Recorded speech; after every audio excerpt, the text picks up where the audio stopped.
Salve, muito boa noite. De novo aqui o Frente a Frente, direto dos estúdios da Rede Vida em Brasília. Um dia muito complicado politicamente. Enquanto a CPI ouvia, o motoboy que sacou na boca do caixa mais de 4 milhões de reais, os plenários da Câmara e do Senado funcionaram. Mas para o plenário funcionar é preciso um acordo, um entendimento que saiu com a participação de vários deputados. Hoje foi um dia muito rico aqui. Reunião de deputados que discutem e querem a livre iniciativa. Olha que importância. O Congresso Nacional discutindo exatamente conceitos de economia e discutindo exatamente o empreendimento para o Brasil no pós-pandemia. Hoje aqui no Frente a Frente, o deputado Jerônimo Gergen, ele é do PP do Rio Grande do Sul e que está relatando projetos importantes aqui em Brasília. Deputado, muito boa noite. Obrigado por vir aqui aos estúdios da Rede Vida. Prazer é meu poder estar aqui contigo, com a Denise, com o nosso telespectador.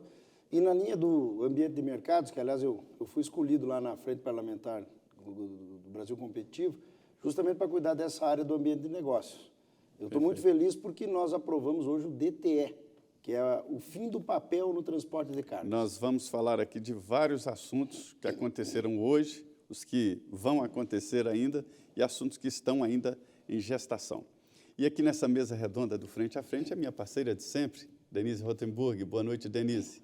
Boa noite, Zé Maria. Boa noite, deputado. Obrigada por ter aceito o nosso convite. E boa noite para você que está ligadinho aqui na Rede Vida de televisão. Hoje realmente foi um dia cheio lá no Congresso. O governo, ou melhor, o Congresso, conseguiu fechar um acordo para aprovar a mudança no imposto de renda.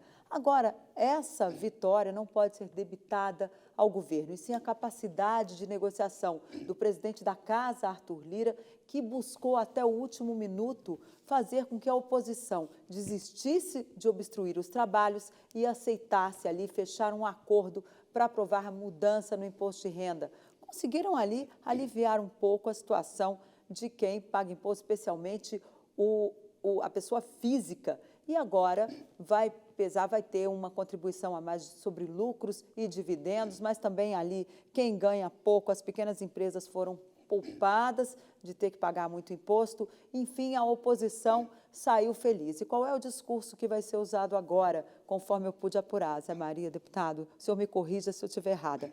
É que a oposição agora vai dizer assim: olha, se der errado, a gente fez a nossa parte. Aprovamos a proposta e a culpa não pode ser debitada à Câmara dos Deputados. E era um projeto importante, nem aos partidos de oposição. E era um projeto importantíssimo que se tentou ali buscar um acordo e só se conseguiu hoje, depois de muita negociação, ao ponto do líder do PCdoB, Renildo Calheiro, ser chamado pelo relator Celso Sabino de príncipe dos líderes. Deputado, conta para a gente como é que foi essa mágica para se chegar num acordo em que governo e oposição conseguem dialogar nesse ambiente que está tão tenso aí, mas que fora do Congresso, mas que lá dentro parece que as pessoas estão se entendendo. Não, primeiro que a gente tem que deixar claro que o Arthur é um craque na articulação política. Ele sabe muito bem conduzir e ele tem entregue as pautas. Eu estava no gabinete do ministro Guedes hoje, no momento que saiu o resultado de uma das votações, ele fez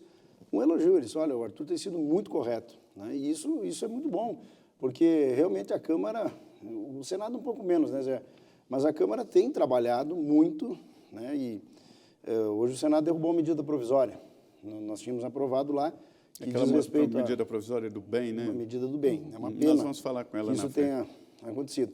Mas seria elogiável o que aconteceu sob o ponto de vista do diálogo, né? O Brasil faz muito tempo que vive o a favor ou contra. No fim, é todo mundo que paga a conta, né? Então, eu não pude viver, Denise, propriamente a votação. Passei o dia em reuniões com a ministra Flávia Arruda, com o ministro Paulo Guedes, porque eu relato a lei da desoneração. Mas só para concluir, eu acreditaria a grande articulação ao presidente Arthur Lira, que com certeza, e o Sabino transigiu muito, cedeu, recuou, avançou, e isso criou esse ambiente favorável. O que a Denise fez um relato muito preciso, e há uma diferença, é que o presidente não está, como nos governos anteriores, jogando o peso da presidência no Congresso, né? A impressão é que ele está deixando mais para o Congresso e o Arthur Lira capitaliza. O governo tem uma característica desde o início. Agora eu vejo melhorar. Não porque entraram lá ministros como o Ciro, que é do meu partido, mas porque eu vejo que há um grupo querendo fazer política. A grande fragilidade ao longo do tempo foi sempre a articulação. E é por isso que o Congresso, e especialmente a Câmara, acabou sendo mais protagonista. Quando o Executivo não articula, alguém tem que articular. E ocupar esse espaço. E ocupar espaço. Que bom que, pelo menos agora, o Arthur tem sido alinhado, né? Porque tem tanta coisa para fazer, né? E é uma pena que a gente perca muito tempo com pautas desnecessárias. Agora, a gente também não dá para ver como teve todo o apoio da oposição a essa proposta, pelo menos ao texto base, não dá para saber o tamanho da base do governo. O governo tem hoje votos para aprovar, por exemplo, uma emenda constitucional, que a gente sabe que são 308 votos, sim, ali no painel da Câmara dos Deputados? Agora, deixa eu aproveitar aqui, Denise, para dizer, o governo não tem um tamanho definido de base. O que vale são as pautas. As pautas, quando são boas, tem um grupo que vai pela pauta. Não vai pelo ser governo, caso a caso, né? então. Mas aconteceu já a segunda vez. No DTE, que eu relatei, a oposição votou favorável também. Vai votar contra o caminhoneiro. Então, DTE é documento de transporte eletrônico. Né? Então, o que acontece? E no imposto de renda, mexeu na tabela, em uma série de questões, que você também inviabilizar que isso passasse, tem muitos setores insatisfeitos, muito insatisfeitos, mas tem avanços, né? Então, eu vejo que a própria oposição também fica, às vezes, pressionada porque a pauta é positiva. É a segunda votação em menos de 20 dias que acontece nessa linha de política, né, a política discutida, eu tenho a impressão, Denise, não sei se você concorda comigo, que a fotografia do Congresso é aquela do voto impresso, né? No qual sentido? De que quem vota de um lado e quem vota de outro. A força, sim. né? Essa foi o divisor de águas. Apesar que ali foi uma votação diferente também na mobilização. Mas o governo não tem uma maioria consolidada, não. A sorte do governo é que o Arthur está realmente comprometido em fazer a pauta do governo andar, né? E isso aparece nos resultados. Agora, isso vai levar também, porque tem a reforma tributária que está lá, tem o projeto lá do IBS, né? O Imposto sobre Bens e Serviços, que junta uma série de impostos federais. E isso é uma emenda constitucional. Pode passar ou essa reforma tributária, isso aí já não... Fica o só fato no de ter passado o renda. imposto de renda não inclui eu ali acho que a reforma esse IBS. administrativa vai avançar, né? Eu acho que sim. Administrativa, mas não a tributária. É que tu falasse administrativa. Não, eu falei né? tributária. Bom, a tributária agora vai ter outras etapas, mas eu vejo o governo bastante concentrado no tema dos precatórios, né? O imposto de renda avançou hoje aqui, e na reforma administrativa. Eu posso afirmar que o governo está comprometido porque o próprio ministro hoje me relatou, né? Eu acho, sim, que a administrativa anda mais rápido do que uma próxima etapa da reforma tributária. O que o ministro relatou? Que esta é uma preocupação importante de que a reforma administrativa. Exatamente. E a tributária? Na pergunta, essa já está lá, né? Eu é que estou aqui, então, dando o meu ponto de vista. Eu acho que a administrativa, nesse momento, vai avançar mais rápido que a segunda etapa da reforma administrativa. Será, deputado? É uma resistência muito forte. A minha impressão. E a resistência é grande, mas o fato dela ser para frente, ela diminui um pouco isso no plenário. Há um entendimento. O eleitor que elegeu o Bolsonaro, ele elegeu a maioria da Câmara também. Então, por mais que algum deputado esteja brigado com o governo, bravo, insatisfeito, o eleitor cobra deste parlamentar que a pauta avance. É o debate sobre o tamanho do Estado e a funcionalidade do Estado, a qualidade dos serviços públicos. Então, você também tem votações que não é a relação com o governo que faz ter uma vitória maior. É porque o eleitor espera do seu representado que ele acompanhe aquelas pautas, que não são do Bolsonaro, mas são pautas da eleição passada, justamente no sentido de inverter o tamanho do Estado. Agora, deputado, eu queria que o senhor explicasse, o senhor também conversou com o ministro hoje sobre esse projeto da desoneração.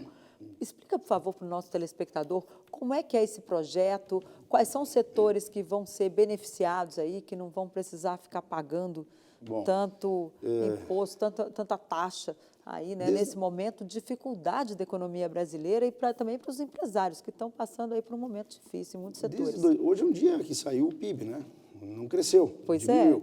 Menos 0,1%, ou seja, um PIB negativo ainda. É isso aí. Mas tirou expectativa de alta.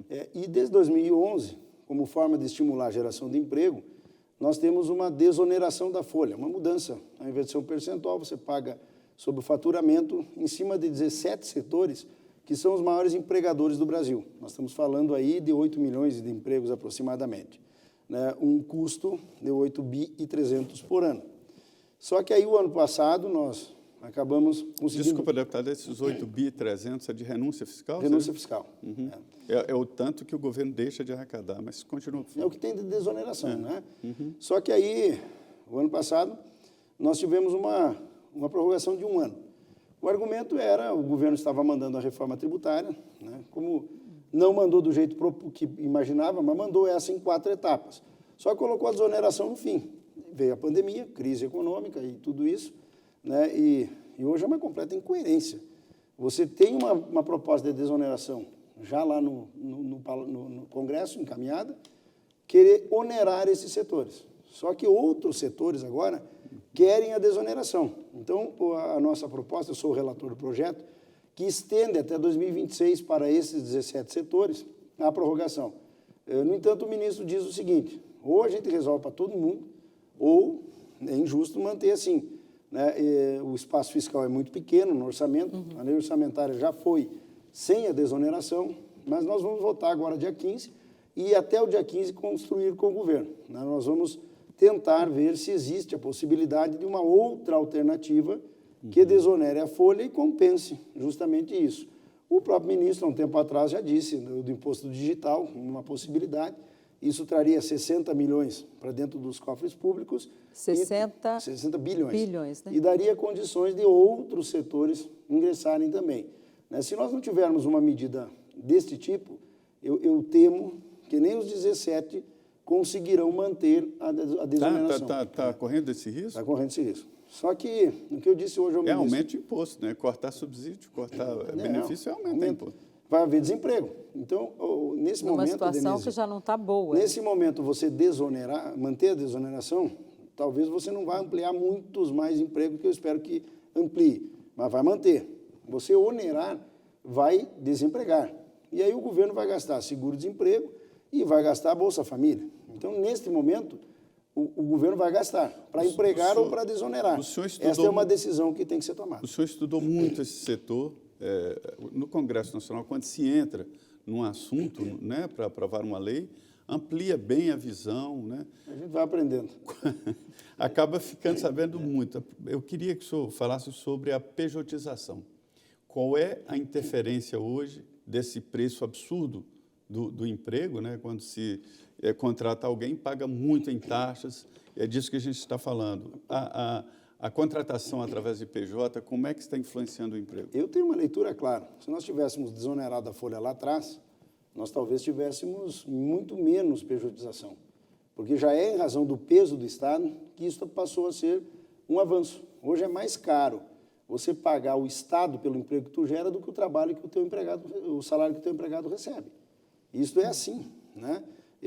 Chega a ser assustador, né? Quase dobra entre aquilo que você paga de salário e o que você tem que pagar para o Estado. E nisso, esse debate agora, Zé, do imposto de renda, é mais ou menos isso assim também. O Estado foi cobrando tanto de poucos que foram inventando alguma forma de diminuir um pouco esse custo do Estado. Então, a pejotização, no meu ponto de vista, ela é uma consequência deste ambiente aí que nós temos de um peso do Estado. Para isso, tem que mudar a legislação, né? Porque hoje, com essa pejotização, as pessoas vão para a Justiça e acabam ganhando todos os direitos trabalhistas. Aí o Brasil da insegurança jurídica, né? Coisas que você... A legislação não é bem feita, não é bem construída e vai parar tudo no STF. Né? E aí hoje nós temos um STF, além de tudo, com alguns poderes a mais do que deveria ter. Mas isso eu acho que é muito culpa, sim, do Legislativo e do próprio Executivo, que não constroem as mudanças que a lei exige. Claro. Bom, nós vamos para um rápido intervalo, voltamos em 2 minutos. Eu convido você a continuar aqui com a gente, porque ainda tem muito assunto para debater aqui no Frente a Frente com o deputado Jerônimo Gergen, que é do Progressistas do Rio Grande do Sul. Voltamos em 2 minutinhos.